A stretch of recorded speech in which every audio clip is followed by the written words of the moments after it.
Jacques 1, le verset 27 nous dit que la religion pure et simple consiste à s'occuper de veuves, des orphelins et en s'abstenant des souillures du monde, c'est-à-dire vivre loin de l'impureté et de l'immoralité.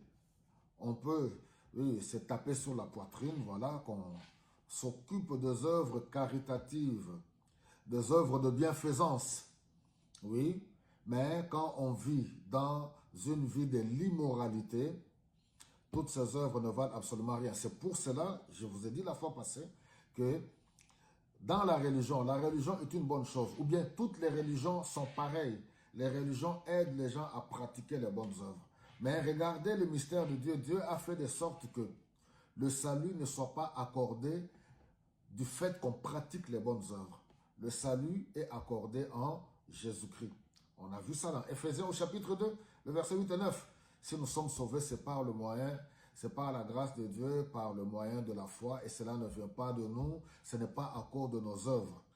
C'est ça le mystère de Dieu, mais c'est par la foi. Qu'on soit riche ou pauvre, Dieu accorde le salut à toute personne qui croit en Jésus-Christ. Par définition, la religion, nous voyons que c'est l'ensemble de croyances, de pratiques, de rites qui relient un groupe d'individus, un groupe de personnes à ce qu'ils considèrent comme sacré, divin ou réalité supérieure. Et je le dis encore, c'est dommage de voir les gens se battre ou les gens brandir, passer le temps. Ici, je veux rester dans le christianisme. Je ne touche pas d'autres religions. Je reste dans le christianisme. Pourquoi? C'est là où, à cause des dénominations, à cause des obédiences, à cause des grandes familles, oui, que nous appartenons et il y a des guerres. Moi, je suis d'eux. Les gens brandissent le nom de leur obédience ou le nom de leur groupement familial. Mais je veux ici nous ramener tous aux Écritures. Qu'est-ce qui est important? C'est Christ que nous devons brandir. C'est Christ que nous devons mettre en avant-plan. Qu'est-ce que les Écritures nous disent, par exemple?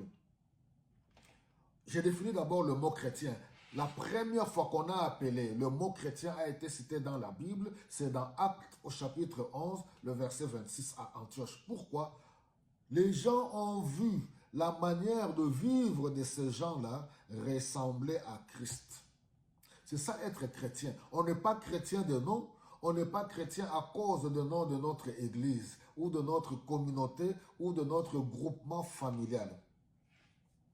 C'est pour cela que nous devons comprendre, bien aimé, les Écritures nous disent que Jean 3, verset 16, Dieu a tant aimé le monde qu'il a donné son Fils unique, Jésus-Christ. Il n'a pas dit, Dieu a tant aimé le monde qu'il a donné le catholicisme, qu'il a donné le protestantisme, qu'il a donné l'évangile, qu'il a donné l'orthodoxe, qu'il a donné les baptistes, qu'il a donné les pentecôtistes. Non, Dieu a tant aimé le monde qu'il a donné son Fils unique, Jésus-Christ, afin que quiconque croit en lui ne périsse pas, mais qu'il ait la vie éternelle. Certes, maintenant, les dénominations, à cause de la doctrine, parce que chaque groupement familial ou chaque personne interprète les Écritures à sa manière. C'est là où intervient la doctrine. Je suis d'accord avec ça. Alors, regardez ce que Jean 17, 3 nous dit. Or, la vie éternelle, c'est qu'ils te connaissent, toi, le véritable Dieu, et celui que tu as envoyé, Jésus-Christ. Donc, ce qui est important pour nous, c'est de brandir Jésus-Christ. Le salut est en Christ. Le salut n'est pas dans une dénomination. Le salut n'est pas dans une obédience quelconque. Le salut est en Jésus-Christ. Quand on parle du salut, on voit la vie éternelle. 1 Jean chapitre 5, le verset 10, 11, 12, 13. Voici ce témoignage. Le témoignage que nous avons, c'est que celui qui croit en son Fils a la vie éternelle. Celui qui ne croit pas au Fils n'a pas la vie éternelle. Alors, pourquoi se battre quand j'entends certaines personnes? Moi, je suis catholique jusqu'à mourir. Jusqu'à la fin. Moi, je suis protestant jusqu'à la fin. Moi, je suis évangélique jusqu'à la fin. Moi, je suis pentecôtiste jusqu'à la fin. Je ne suis pas contre les dénominations. Je ne suis pas contre les appartenances. Parce que même sur cette terre, voilà, nous sortons tous d'une famille quelconque. Nous portons les noms de nos familles. Quand on doit aller quelque part pour se présenter, quand on a une démarche administrative, la première question qu'on te pose, comment vous appelez-vous? Ah ouais, le nom de ton père, le nom de ta mère, et ainsi de suite. C'est tout à fait normal. Quelle est votre nationalité? Ces choses sont importantes.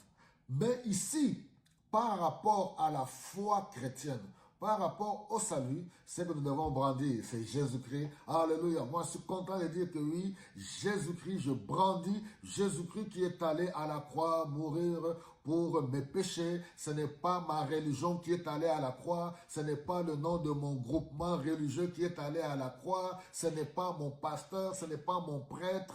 Je ne sais pas qui. C'est Jésus-Christ que je dois brandir. Jésus qui est le source de salut pour toute l'humanité. Lui qui a payé le prix. Mais il n'est pas mauvais d'appartenir à un groupement familial. Que le Seigneur vous bénisse abondamment.